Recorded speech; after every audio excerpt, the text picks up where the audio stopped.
Buckingham Palace, October 8th, 2025. Mark that date in your mental royal calendar because that was the day the Windsor dynasty subtly, almost silently, shifted on its axis. No trumpets blared, no crowds roared, and yet the reverberations of what happened that morning are still being felt. It all centered, as these things often do, on power, legacy, and the ever-complicated relationships within the royal family. Specifically, the relationship between Prince William and Queen Camilla. Let's set the scene. A crisp London morning, the kind where the air bites at your cheeks and the sky hangs heavy with the promise of rain. Inside Buckingham Palace, the Grand Hall was prepped for an announcement. The press were assembled, the cameras were rolling, and the world was watching. But this wasn't a wedding, a birth, or a jubilee. This was something far more delicate, a carefully orchestrated changing of the guard. Prince William stepped up to the podium.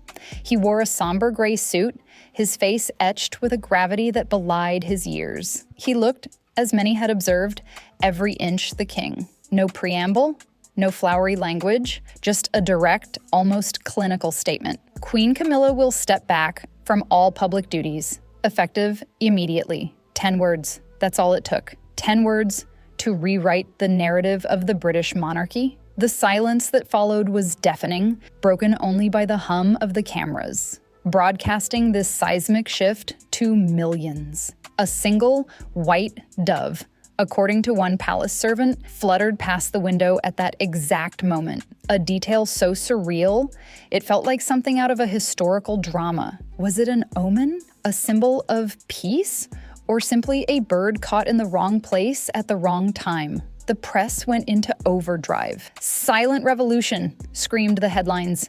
"Queen Camilla's portrait vanishes." The absence of Camilla's likeness from the palace corridors, noticed almost immediately, fueled the speculation. Was this a deliberate snub, a symbolic erasure, or simply a logistical oversight in the whirlwind of events? What we now know, piecing together information from palace insiders and leaked reports, is that this decision wasn't spontaneous. It was the culmination of months, perhaps even years, of simmering tensions, strategic maneuvering, and outright conflict within the royal household. Camilla, once the object of public scorn, had clawed her way into acceptance, even affection, during her time as queen consort. But had she overplayed her hand? Had her ambition outstripped her grasp? The official line, of course, was that Camilla was transitioning to a private role, focusing on charitable activities and personal endeavors. A carefully crafted statement designed to soften the blow. But the real story, as always, was far more complex. The absence of King Charles's name from the official communique spoke volumes. Was he sidelined? Was William acting independently? Was the king even aware of the full extent of the situation? The world buzzed with questions, but the palace remained tight-lipped. The Union Jack fluttered stoically against the gray sky, a symbol of unwavering tradition in the face of unprecedented change. This was more than just a change of personnel. It was a redefining of the monarchy itself, a shift from crowns and ceremony to a more modern, more relatable form of leadership. At least, that was the hope. But beneath the surface, the seeds of discontent had been sown, and the battle for the soul of the Windsor dynasty was far from over. The question everyone was asking, of course, was why? Why now? Why this way? What had triggered such a swift and decisive move? The answer, as it often does, lies in a complex web of ambition, manipulation, and a desperate attempt to control the narrative. Camilla, you see, wasn't content to simply fade into the background as King Charles's health declined and William's star ascended. After decades spent battling public perception, she wasn't about to relinquish her hard-won influence. She had a plan, a multi-pronged strategy to solidify her position as the true power behind the throne. First, the media. Camilla allegedly tapped into her old connections, the journalists who had championed her cause in the past, to cultivate a narrative of the benevolent queen, the steadfast consort holding the monarchy together during a time of crisis. A documentary, cloaked in secrecy and funded through shadowy channels, was commissioned to paint her as the savior of the Windsor legacy. The goal?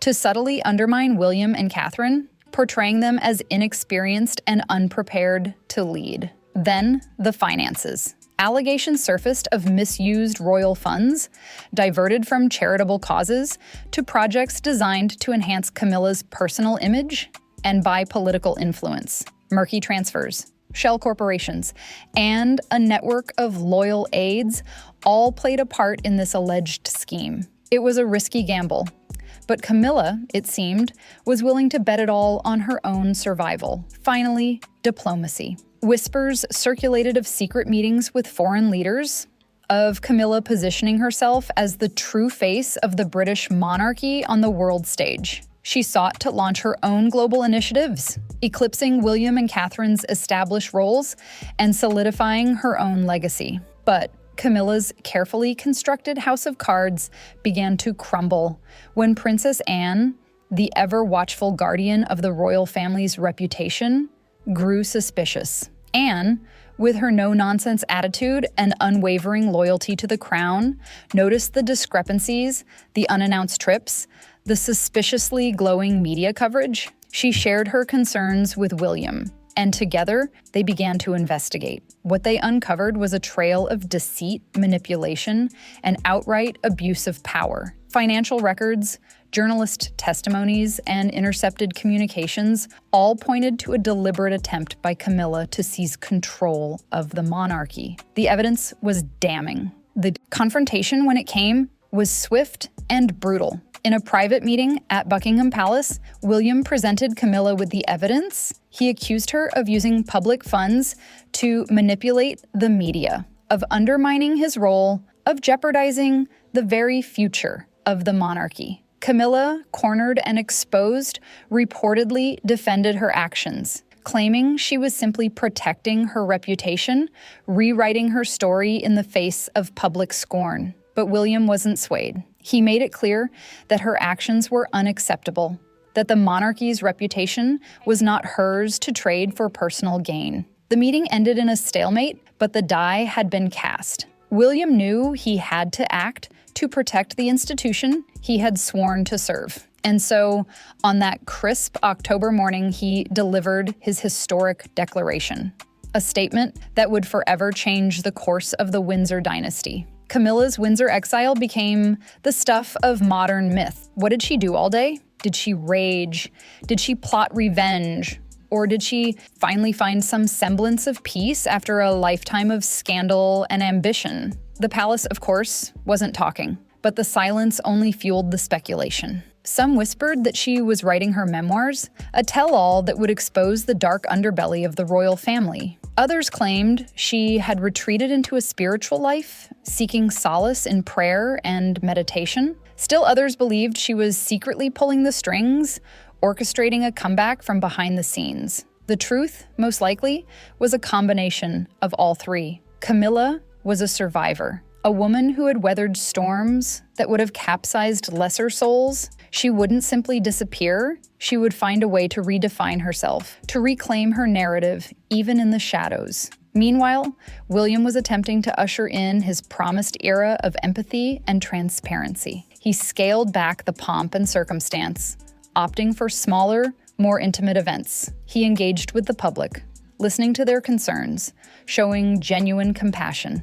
Catherine, as always, was his rock, her warmth and grace softening William's sometimes stiff demeanor. But even as William tried to modernize the monarchy, he faced resistance from within. The old guard, those who clung to tradition and privilege, resented his reforms. They saw Camilla's exile as a dangerous precedent, a sign that the monarchy was losing its grip on power. And then there was Charles. The king, weakened by illness and grief, remained a largely absent figure. Was he complicit in William's actions? Or was he simply too weary to fight? The question hung heavy in the air, adding another layer of complexity to the already fraught situation. The public, too, remained divided. While many applauded William's courage, others felt a pang of sympathy for Camilla. They remembered her struggles, her years of public ridicule, her unwavering devotion to Charles. Was she truly a villain? Or simply a woman who had made mistakes in her pursuit of love and